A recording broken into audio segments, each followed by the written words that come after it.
안녕하세요. 글로벌 세상 들려주는 남자 조철희입니다. 자, 오늘 2020년 9월 8일 화요일 아침 방송 시작하겠습니다. 자, 우선 태풍 15 하이선이요. 어제 지나가면서 부산, 경상도, 강원도 쪽에 지금 피해를 좀 다소 준 것 같습니다. 피해 입으신 분들 빨리 복구되시길 바라면서 특히 올해는 태풍이 연속으로 많이 찾아오네요.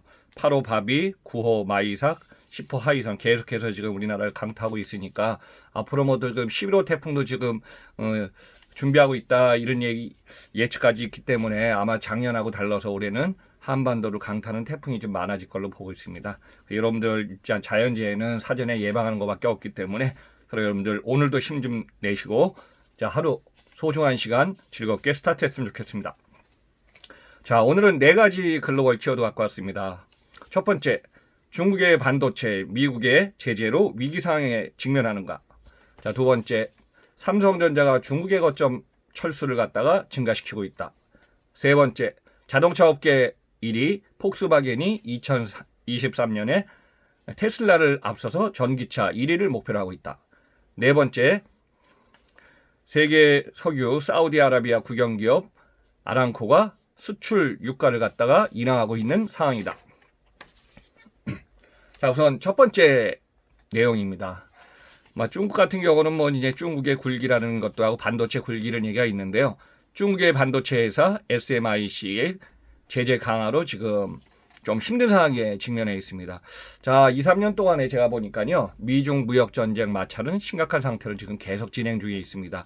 물론 이제 미국은 중국으로부터 수출 수입해 갖고 마이너스 2,500억 달러 이상의 경상수지 적자를 지금 보고 있기 때문에 중국을 갖다 어느 정도 견제하지 않으면 중국 시장은 앞으로 2030년 보고서에 보면은 전 세계 총 GDP가 1위 국가로 지금 중국, 그 다음에 인도가 부상할 것이다. 이런 예측 데이터도 있습니다. 그런데 미국의 지속적인 중국 제재가요. 그러니까 화웨이에 이어서 SMIC에도 지금 가속하고 있습니다. 그러면 반도체 이제 경쟁 라이벌이 우리나라 삼성하고 SK 하이닉스다 보니까 오히려 삼성하고 SK 하이닉스는 반사이익을 볼 가능성도 높죠. 그러면 중국의 최대 반도체 회사인 SMIC는 어떤 회사인가 보니까요. 2000년도에 상하이에서 본사를 설립해 갔고요. 주력 사업은 파운드리라고 그러죠. 반도체 위탁 생산. 중국의 1위 기업이고 전 세계 5위 기업을 차지하고 있습니다. 물론 이제 화웨이의 반도체를 갖다가 납품하는 게 많습니다. 그래서 이제 중국 같은 경우는 지금 반도체 굴기를 만들기 위해서 SMIC를 갖다가 제재하고 있는 중국 자체에서 중국에도 이제 반도체 산업을 육성시켜야겠다 그래갖고 지금 진행 중에 있습니다. 그러니까 미국이 자꾸 중국을 제재하는 거에 따라서 중국은 IT뿐만 아니라 관련 산업, 뭐 틱톡도 얘기했지만은 다양한 분야에 있어서 이제 미중 마찰은 계속 지금 크게 진행되고 있습니다. 그래서 미국의 제재가 진행되면은 SMIC에 지금 납품 중인 글로벌 기업은 글로벌 시장은요 서로가 같이 맞물려 있거든요. 그래서 이제 오히려 중국의 SMIC에 납품하는 미국의 장비 기업이라든가 부품 관련 회사들도 많은 지금 피해가 있을 걸로 보고 있습니다. 또 관련돼서 이제 반도체 노광 장비 부문 세계 1위를 차지하고 있는 네덜란드의 ASML도 타격을 입을 것 같습니다. 제가 이제 항상 말씀드리지만은 글로벌 시장은 서로 이제 공급망 체인이 연결돼 있고 부품부터 완성품까지 다 이게 완성돼 있거든요. 한 나라에서 원자재를 조달해서 완성품에서 수출하는 시대는 끝났거든요. 이렇게 서로가 맞물려서 공급망도 그렇고 수요도 그렇고 이게 다 관련돼 갖고 움직이기 때문에 이런 부분이 단절 지연되면은 참 이게 어려운 상황에 지금 되어 있습니다. 그래서 중국 상황 앞으로 이 상태가 만약에 지속된다면 뭐 지금 올해 중국은 좋아졌다 하는데 좋아진 게 아니라 이 상태가 지속되면 서로가 좀 힘들 걸로 보고 있습니다. 자. 그래서 삼성전자는요, 오히려 호재가 있지 않나, 이런 상황에서 이제 SK도, 왜 그러냐면은 2030년도에 삼성전자는요, 반도체 위탁 생산에서 지금 세계 1위 공장을 선언했고요. 또 삼성전자가 국내 이제 일부는 리쇼어링을 해갖고 국내 생산 거점을 지금 가져가고 있거든요. 그래서 이런 상황에서 중국의 이제 고객 비즈니스 비중이 높은 SK 하이닉스 시스템, IC도 수혜를 받게 되지 않을까, 그런 상황이 지금 오고 있습니다. 자, 중국의 이제 미국 제재가 만약에 계속 진행된다면 화웨이 이외에도 통신업체가 지금 계속 외국 기업에서 반도체를 수출할 길이 막히고요. 그러다 보니까 중국 자체에서는 SMIC 등 자국 반도체를 갖다 키워야 된다. 그래서 지금 막대한 자금을 좀 쏟아붓고 있습니다. 그래서 이제 한국에서는 이제 반도체 인력을 갖다가 항상 보면 그 전에 보면은 선진기업 하면 이제 한국에서도 반도체 인력을 영입한 상황이 있었죠. 과거에 이제 삼성전자가 이제 90년대, 2000년대 성장할 때도 보면은 일본의 반도체 관련하다가 우수 인력을 갖다가 이제 한국에 스카우트 해갖고 한국하고 똑같이 기술 인력이나 이쪽을 갖다가 중국은 많이 지금 인력을 영입한 상태가 있습니다. 그래서 이제 SMIC의 접근을 제한할 경우에 중국의 스마트폰이라든가 중국이 이제 5G 기주국이 이제 앞서가고 있는데요. 이런 모든 부분, 예를 들어 직접 회로 IC와 관련된 소프트웨어 산업 개발에도 차질이 생길 걸로 예상이 되고 있습니다. 여기서 중요한 포인트 한번 정리하겠습니다. 국제 간의 기업 간에는요, 거래가 서로 주거니 받거니 하면서 생산도 하고 또 소비 시장이 커지는 쪽으로 이제 그 생산 거점을 옮겨갖고 물류를 통해서 물건을 갖다가 이제 이게 움직이거든요. 근데 이런 관계에서 이제 국가 간의 어떤 개입이 심해지면은 미중 무역 마찰 같은 경우는 결국은 뭐예요? 양국 간에 이런 상황이 계속되면 무역 마찰이나 무역 전쟁이 계속하면 관련 산업, 관련 기업들도 똑같이 피해를 보고 있습니다. 그래서 이제 이런 관계가 앞으로 지금 국제 간의 자유무역에서 지금 보호무역으로 전환하면서 최근에 이제 공급망이 단절 지연된 상태가 있기 때문에 이거는 앞으로 코로나 사태 이후에 2020년 진행 중이지만 2021년도 풀어야 될 국가 간, 기업 간의 어떤 과제인 것 같습니다. 자, 두 번째, 삼성전자 중국 생산 거점 철수가 늘어만 간다.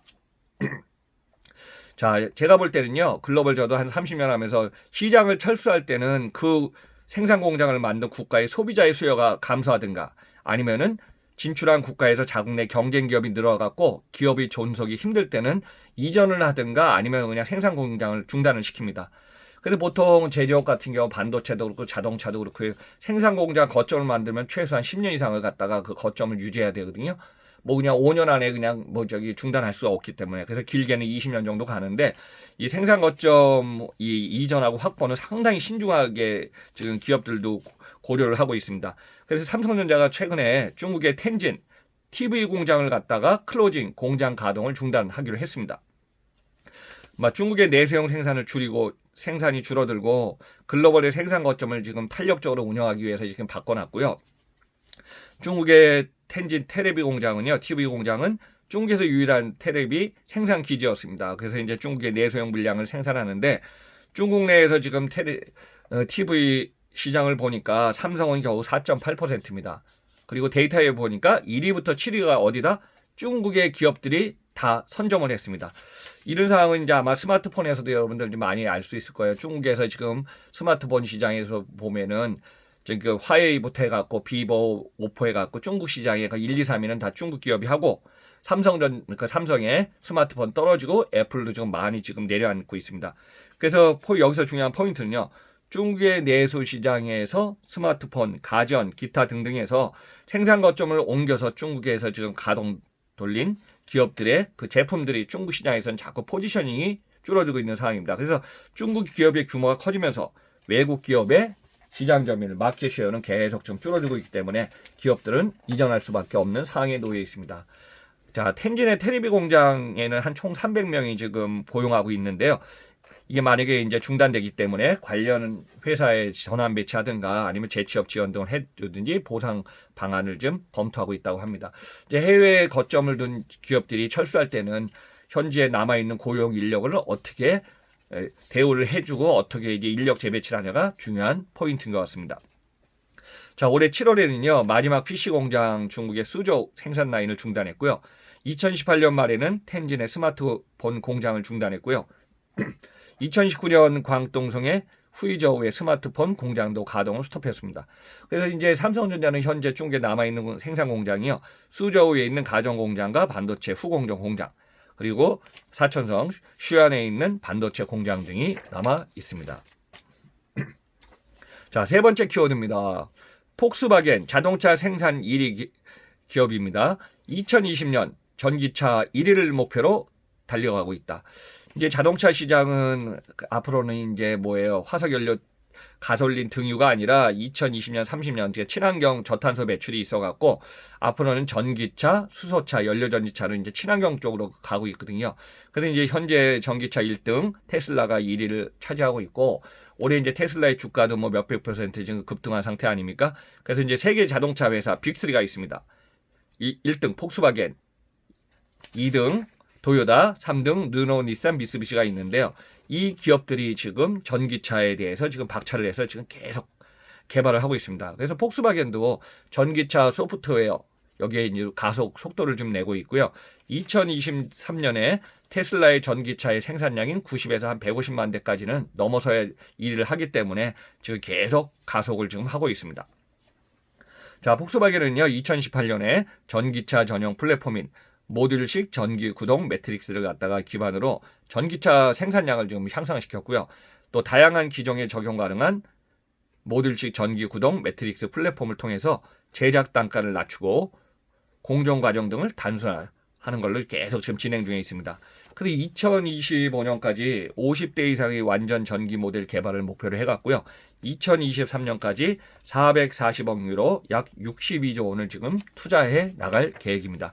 여러분들 참고로 자동차 업계는 1년에 제가 이제 자동차 시리즈에서도 유튜브에서도 방송했지만은 전 세계에서 자동차는 뭐 아까 이제 폭스바겐, 도요타, 닛산, 르노, 닛산, 미쓰비시가 각 1000만 대 이상을 지금 판매하고 있고요. 그 다음에 우리나라 현대기아차가 한 700만 대 좀 넘고 5위를 차지하거든요. 4위가 GM이었고요. 근데 이제 올해 같은 경우는 상반기 자동차 시장도 유럽 같은 경우는 20-30% 급감했고 중국도 지금 일분기 급감하다 서서히 살아나고 우리나라는 상반기까지는 괜찮았는데 이번에 이제 3분기 들어와 갖고 7, 8, 9월이 이제 자동차 판매량이 많이 지금 안 좋습니다. 그러다 보니까 9천만 대 생산해서 판매하는 국가가 있어야 되지 않습니까? 근데 전 세계 약 3천만 대는 중국 시장이고요. 2천만 대가 미국 시장, 일본이 500만 대, 인도 400만 대, 아세안 10개국이 400만 대. 참고로 우리나라는 약 180에서 190만 대 정도를 갖다가 지금 판매하고 있는 시장입니다. 그래서 이제 앞으로 차세대 친환경, 수소차, 전기차, 연료전지차를 중심으로 시장의 환경이 바뀔 걸로 예상되고 있습니다.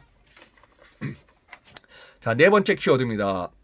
사우디아라비아 국영 석유 회사인 아람코가 수출 유가를 인하하고 있습니다. 사실 올해 이제 2월부터 시작한 코로나로 영향해서 국제 간에 비행기나 항공사가 운항이 중단 또는 지금 아직까지도 지금 축소되고 있는 상황이기 때문에 주로 비행기를 많이 쓰는 연료, 제조 공정 아니면은 항공사에 들어가는 이게 많이 줄었기 때문에 유가는 계속 하락되고 있는 상태입니다. 그래서 이제 세계 원유 최대 수출국 아람코 입장에서는 주로 수출국이 아시아하고 미국이 수출이 많거든요. 근데 이런 상황에서 이제 원유 가격을 소폭 인하시켰습니다.